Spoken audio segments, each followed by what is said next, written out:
ఇప్పుడు మళ్ళీ ఆ పవర్ వచ్చిందంటే ఇక వెలుగు వచ్చే సమయమైంది.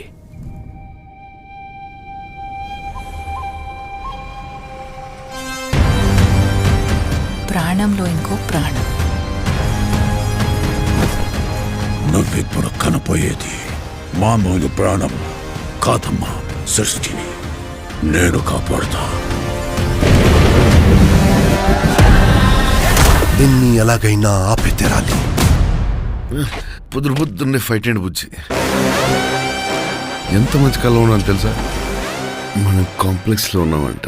1 మిలియన్ యూనిట్స్ ఉన్నాయని దగ్గర ఏమీ లేవు. నాలాంటి ఎంతమందికి నువ్వు అక్కడ హీరో తెలుసా? నాతో రా. యూనిట్స్ ఎక్కువ ఇస్తారా? అబద్ధం. నీకు జస్ట్ నువ్వంటేనే ఇష్టం భైరవా. ప్రపంచంలో ఒకటే ఒక సైడ్